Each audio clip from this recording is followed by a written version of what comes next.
Pendekatan berbasis statistik.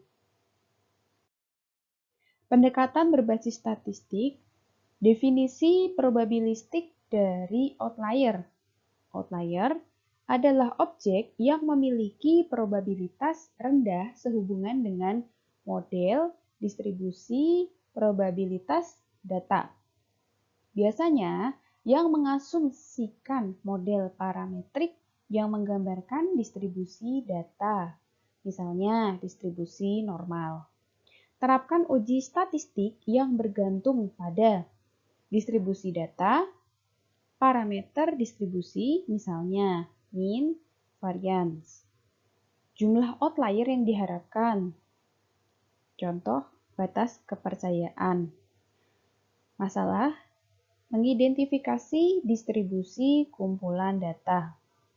Distribusi heavy tail tergantung dari jumlah atribut dan apakah data merupakan campuran dari distribusi. Asumsikan kumpulan data D berisi sampel dari campuran dua distribusi probabilitas, M mayoritas dan A anomali. Pendekatan umumnya, awalnya asumsikan semua titik data milik M. Misalnya kan LTD adalah kemungkinan log D pada waktu T.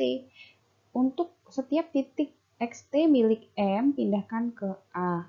Biarkan LT1D menjadi kemungkinan log baru, hitung selisihnya. Lalu jika jumlahnya lebih besar daripada C atau batas tertentu, maka XT dinyatakan sebagai anomali dan dipindahkan secara permanen dari M ke A. Distribusi data di sini ada D sama dengan 1 min lambda M plus lambda A. M adalah distribusi probabilitas yang diperkirakan dari data. Dapat didasarkan pada metode pemodelan apapun, naive Bayes, entropi, maksimum, dan lain-lain. A awalnya diasumsikan berdistribusi seragam. Kemungkinan waktu T bisa dihitung dengan rumus berikut. Kekuatan kelemahan pendekatan statistik, dasar matematika yang kokoh, bisa sangat efisien, hasil yang baik jika distribusi diketahui. Dalam banyak kasus, distribusi data mungkin tidak diketahui. Untuk data berdimensi tinggi, mungkin sulit untuk memperkirakan distribusi yang sebenarnya. Anomali dapat mendistorsi parameter distribusi. Pendekatan berbasis jarak. Skor outlier suatu benda adalah jarak ke tetangga terdekatnya yang ke K. Ini adalah salah satu contoh pendekatan berbasis jarak. One nearest neighbor, one outlier. Di sini ada satu outlier. Selanjutnya, one nearest neighbor, two outliers. Ada outlier D, terdiri dari 2 buah. Nearest neighbors, ada small cluster. Ada 5 buah outlier atau dalam satu cluster. Nearest neighbors, differing density. Di sini ada beberapa outlier yang berbeda dan beda kedalamannya. Kekuatan kelemahan pendekatan berbasis jarak.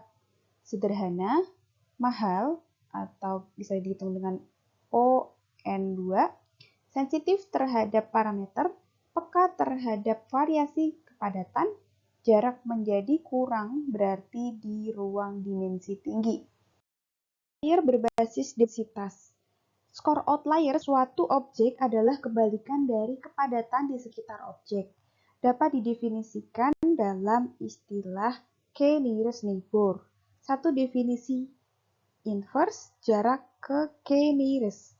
Definisi lain, kebalikan dari jarak rata-rata ke K neighbor. Definisi DBSCAN, jika ada daerah dengan kepadatan berbeda, pendekatan ini dapat menimbulkan masalah. Pendekatan berbasis cluster. Outlier berbasis clustering, ketika sebuah objek adalah outlier berbasis cluster jika objek tersebut tidak termasuk dalam klaster manapun. Untuk klaster berbasis prototype, objek adalah outlier jika tidak cukup dekat dengan pusat klaster. Untuk klaster berbasis kepadatan, sebuah objek adalah outlier jika kepadatannya terlalu rendah. Untuk klaster berbasis grafik, sebuah objek adalah outlier jika tidak terhubung dengan baik. Masalah lain termasuk dampak outlier pada klaster dan jumlah klaster.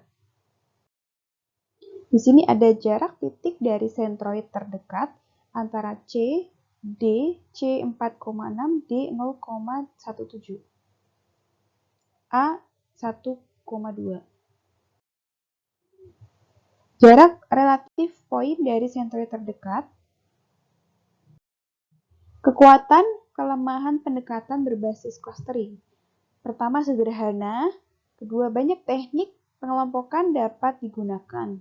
Mungkin sulit untuk memutuskan teknik pengelompokan, mungkin sulit untuk menentukan jumlah klaster, dan juga outlier dapat mendistorsi klaster.